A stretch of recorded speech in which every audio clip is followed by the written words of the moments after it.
If you're expecting to see a painted still life or some flowers or a drawing of a deer frolicking through a field, you're watching the wrong video.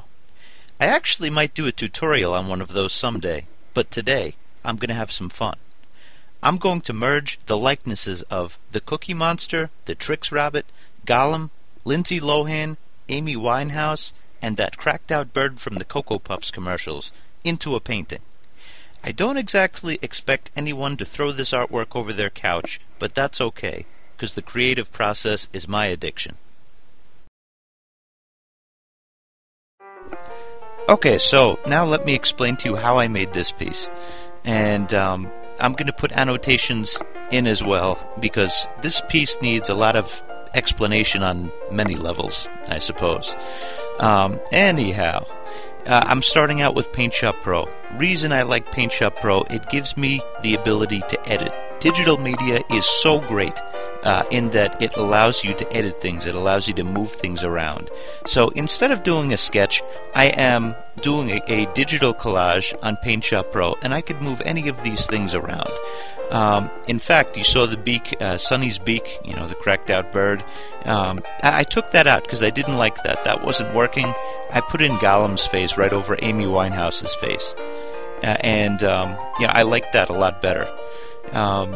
Again, I'm not going for beauty with this piece. It's almost Halloween, and I wanted to make something a little bit scary, a little bit funny, and that's what I'm trying to do. There's the Cookie Monster. I'm putting in his eye, and I'm putting in... I couldn't fit Lindsay Lohan anywhere else, so I did that. This is my new toy. I have been dreaming about getting this for years. It's a 42-inch printer, and it cost quite a bit. Cost $2,500. And you see, my addiction is art supplies, and I just decided after all this time, I'm going to go for it. And that's canvas that it printed on. So this is a totally new process that you've never seen me do before.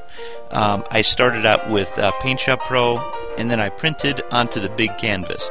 Now I'm working with acrylic paint and paint markers and color pencils. So it's a shift. It's something that I haven't really done before. I'm using acrylic paint because it dries really, really fast, and I want to work fast with this. I could always put oil paint over the acrylic paint.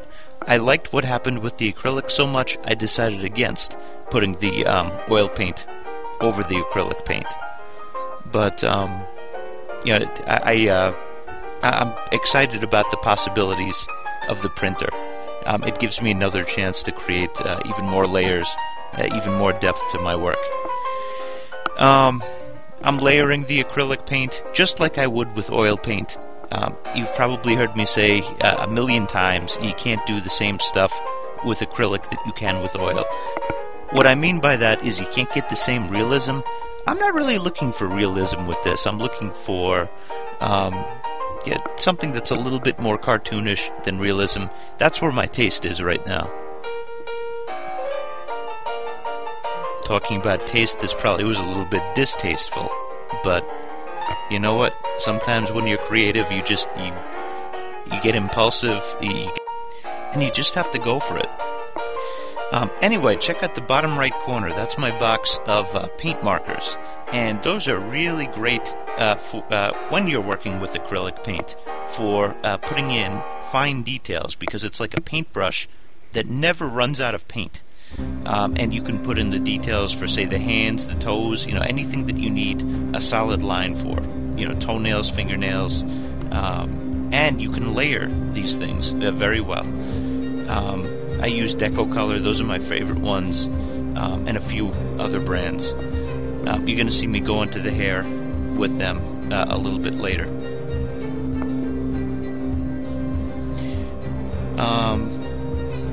I'm actually doing that right now, but that's with the paintbrush. And I'm going to put some gold paint in the background, and I'm going to kind of like sculpt around what I had added already. And it gives me another chance to edit. another chance to move in and move, cover over the areas that I don't like. Acrylic paint is opaque, so it can do that. Acrylic's actually more opaque than oil paint, and that's almost every color in acrylic. So there we go. And now I just have to go over my edges again and put on the finishing touches.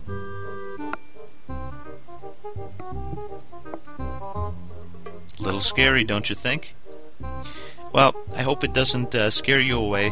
I know most of you have probably come to my channel because you have the very normal step-by-step drawing videos. But you know what? I'm like, we were talking about Cocoa Puffs earlier. I'm more like Frosted Mini Wheats. I got the conservative side, and I also have the crazy side. This is my crazy side. Those were the paint markers that I used for the hair. You can't really see it because it's shiny right now. It's getting the reflection from the light. But I was able to texture the hair. Okay, so that is the finished version of my painting. I hope that you enjoyed this video. I hope that you learned something. And if you have a question, just leave me a comment. I will get to as many as I can. And hey, if you do want to throw this over your couch, I respect, man. Nothing but respect. Anyway, I hope you enjoyed the video. Thanks for watching.